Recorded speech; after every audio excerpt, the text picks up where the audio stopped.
the Breton's Lombard. This is what we could tell is a 1932 Lombard 10-ton log hauler. Originally would have had a D4 Wisconsin engine in it. This was used by the Starboard Lumber Company in Eustis, Maine, and before it was acquired by the Bretons and restored.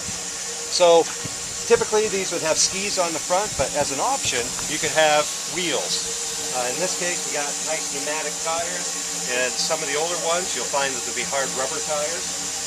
For cooling in the winter time you'd have a shutter that you can adjust to regulate the temperature. Typically these would put out with the Wisconsin D4 about 145 horsepower, but they could pull up to 300 tons without a problem. Under full power, they were not what you call economy vehicles. You'd be burning anywhere between 7 to 8 gallons of fuel per hour. So your spark advance, this would be a throttle. You've got your clutch, brake, we've got a handbrake, and we've also got our shift lever.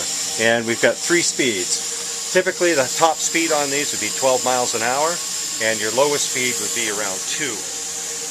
If you look back here, typical Lombard, we have what we call the shoe with replaceable runners on it. We've got the typical Lombard roller chains. Back here we've got our transmission, made by Cotta, and they say it's dental gears, and believe me, you can feel every tooth in the gear. And we've got a template clutch up in here.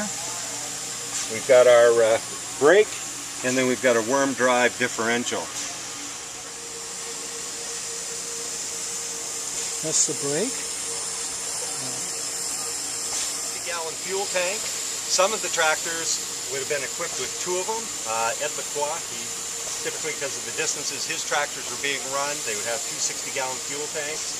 But again, remember back then fuel was like 32 cents a gallon, if that.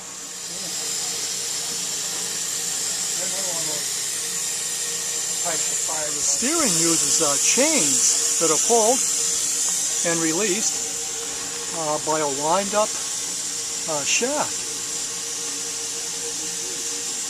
And the wheel is geared right through that lower gear.